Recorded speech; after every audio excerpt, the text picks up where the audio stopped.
man was 21 years old. I am the witness to my daughter's rape. I am the mother who holds pain each and every day.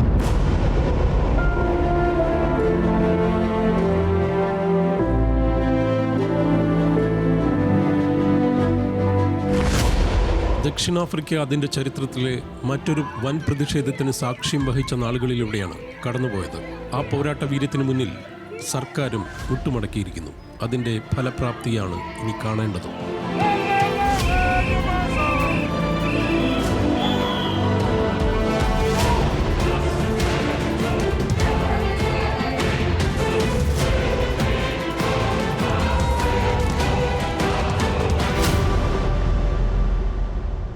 ഗതികെട്ട സ്ത്രീകൾ രൂപം കൊടുത്ത ലൈംഗികാതിക്രമത്തിനെതിരായ സമരം പടർന്നു സർക്കാരിനെ പിടിച്ചുകുലുക്കി. Johannes G20 ഉച്ചകോടി വേദിയുടെ മുന്നിലേക്ക് വരെ സ്ത്രീകളുടെ പർപ്പിൾ പ്രൊട്ടസ്റ്റ് വ്യാപിച്ചു. അത്രമേൽ കടുത്ത ലൈംഗിക അതിക്രമങ്ങളിലൂടെയാണ് ഈ രാജ്യം കടന്നുപോകുന്നത്. അപ്പർത്തീഡിനെതിരായ 80കളുടെ അവസാനമുയർന്ന പർപ്പിൾ പ്രൊട്ടസ്റ്റ് മാതൃകയിൽ സ്ത്രീകൾ തെരുവിൽ.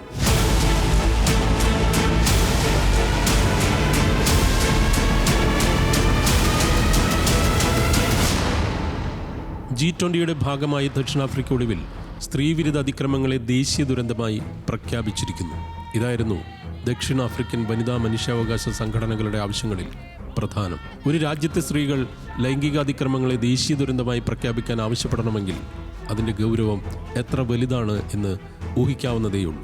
2025 ജനുവരി മുതൽ മാർച്ച് വരെ 3 മാസത്തിനുള്ളിൽ മാത്രം 137 ബലാത്സംഗ കൊലകൾ, 1000 ബലാത്സംഗ കേസുകൾ, 10,000-ന് മേലെ ചെറുതും വലുതുമായ അതിക്രമങ്ങൾ. ജൂലൈ മുതൽ സെപ്റ്റംബർ വരെ മാത്രം 10,500 അതിക്രമങ്ങൾ എന്നാണ് റിപ്പോർട്ട്. ഇനി റിപ്പോർട്ട് ചെയ്യപ്പെടാത്തതും കേസെടുക്കാത്തതുമെല്ലാം ഇതിന് പുറമെയാണ്. ലോകത്തിലെ ഏറ്റവും ഉയർന്ന സ്ത്രീവിരുദ്ധ അതിക്രമ നിരക്കാണ് ദക്ഷിണാഫ്രിക്കയിലേത്. സ്ത്രീകൾ കൊല്ലപ്പെടുന്ന നിരക്ക് ആഗോള ശരാശരിയേക്കാൾ 5 ഇരട്ടി കൂടുതലെന്ന് UN വിമൻ സമിതി പറയുന്നു.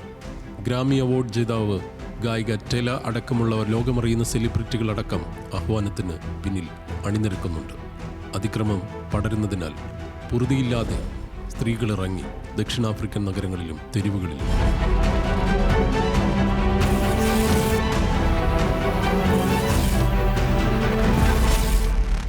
പൊതുയിടങ്ങളിലും സ്കൂളുകളിലും അടക്കം പ്രതീകാത്മക പ്രതിഷേധങ്ങൾ രാജ്യവ്യാപകമായി അവർ സംഘടിപ്പിച്ചു.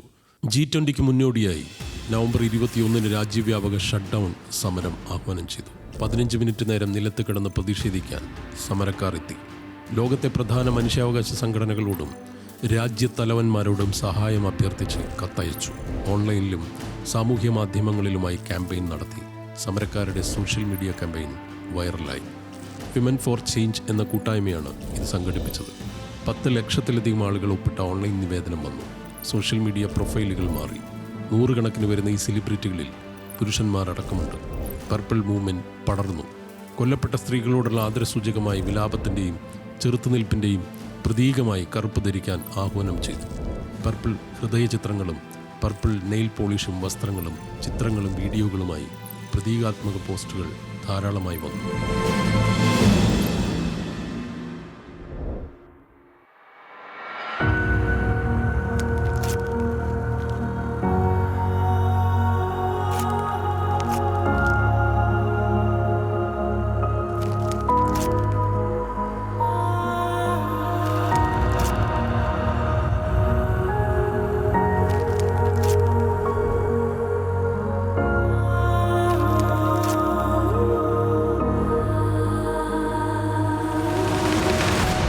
ലൈംഗികാതിക്രമത്തെ ദേശീയ ദുരന്തമായി പ്രഖ്യാപിക്കാനാവില്ലെന്ന നിലപാടാണ് ആദ്യം സർക്കാർ ഉയർത്തിയത്.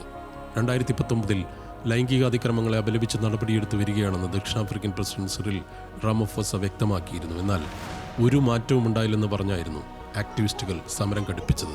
നിയമമുണ്ടായതുകൊണ്ട് കാര്യമില്ല, അത് നടപ്പാക്കുന്നതിലാണ് കാര്യം. ക്രമസമാധാന പ്രശ്നം നിയന്ത്രിക്കേണ്ടവർ അത് ചെയ്തില്ല. വയലൻസിന്റെ അതിപ്രസരത്തിൽ കടന്നുവന്ന തലമുറ അത് തുടരുകയാണ്. ശാശ്വത മാറ്റം വേണം, അതിന് സർക്കാർ രീതികൾ പര്യാപ്തമല്ല. വിമൻ ഫോർ ചേഞ്ച് വക്താവ് കാമറൻ ഗസാംബല പറഞ്ഞു. ദക്ഷിണാഫ്രിക്കൻ സർവകലാശാല അധ്യാപകരടക്കം പ്രതിഷേധത്തിലുണ്ട്. തൊഴിലിടവും തെരുവുകളും രാത്രികളും സുരക്ഷിതത്വമില്ലായ്മയുടെ നരക വഴികളായി മാറിയതോടെ ലിനറ്റ് ഓക്സ്ലി ഫൗണ്ടേഷൻ പെൺകുട്ടികൾക്ക് ഗൺ സൂക്ഷിക്കാൻ വരെ സഹായമൊരുക്കി, തൂക്കുവാങ്ങാൻ ഫണ്ട് നൽകി. ലൈസൻസോടെ സ്വയം പ്രതിരോധത്തിന് ദക്ഷിണാഫ്രിക്കയിൽ തോക്ക് കൈവശം വെക്കാം എന്നാണ് നിയമം.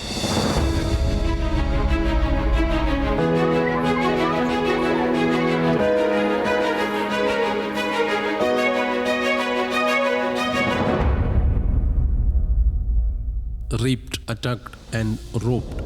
സ്ത്രീകൾ പറയുന്നു, കൊള്ളയടിക്കുന്നു, ആക്രമിക്കുന്നു, ബലാത്സംഗം ചെയ്യപ്പെടുന്നു. ഞാൻ ബലാത്സംഗം ചെയ്യപ്പെട്ടവളാണ്, എൻ്റെ മകൾക്കത് സംഭവിക്കുമോ എന്ന ഭീതിയിലാണിപ്പോൾ. BBC അഭിമുഖത്തിൽ ഒരു സ്ത്രീ പറഞ്ഞു, ഞാൻ അലറിക്കരഞ്ഞു, പക്ഷേ ആരും രക്ഷിക്കാനെത്തിയില്ല. നാളെ മകൾക്കും ഇതുപോലെ ഉണ്ടാകുമോ എന്ന ആധിയുണ്ട്. അവർ പറയുന്നു, നീതി ലഭ്യമാക്കലാണ് മറ്റൊരു മഹായുദ്ധം. നീതി കയ്യെത്തും ദൂരെയല്ല, അകലേക്ക് നീണ്ടു പോകുന്ന ഒന്നാണത്. പോലീസ് അന്വേഷണം സ്ത്രീ സൗഹൃദപരമല്ല, ശാസ്ത്രീയ പരിശോധനയില്ല.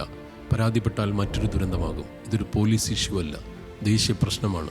അതുകൊണ്ടാണ് ദേശീയ ദുരന്തമാക്കണമെന്ന് ആവശ്യപ്പെട്ടത്, ആക്ടിവിസ്റ്റുകൾ പറയുന്നു. സമരത്തിന് പിന്തുണ പ്രഖ്യാപിച്ച പ്രശസ്ത ഗായകൻ ക്രിസ് ബ്രൗൺ സംഗീത പരിപാടി പ്രഖ്യാപിച്ചെങ്കിലും പ്രതിഷേധക്കാർ എതിർത്തു. ലൈംഗികാതിക്രമ ആരോപിതനായ ഗായകൻ റേപ്പിനെതിരെ സംഗീത പരിപാടി നടത്തുന്നതിനോട് അവർ വിയോജിച്ചു. നിയമങ്ങൾ സ്ത്രീകളെ പരാജയപ്പെടുത്തുന്നുവെന്നാണ് പ്രശസ്ത മോഡൽ റീവ റെബേക്ക സ്റ്റീൻ ക്യാമ്പിനെ കൊലപ്പെടുത്തിയ കേസ് ഓർത്തെടുത്ത് വനിതാ സംഘടനകൾ പറയുന്നത്. ഏതായാലും പർപ്പിൾ പ്രൊട്ടസ്റ്റ് തുടരും ദക്ഷിണാഫ്രിക്കയിൽ. സർക്കാർ മുട്ടുമടക്കിയിട്ടും, കാരണം ഇതുകൊണ്ടൊന്നും അതിക്രമങ്ങൾ തീരില്ലെന്ന് ആ സ്ത്രീകൾക്കറിയാം.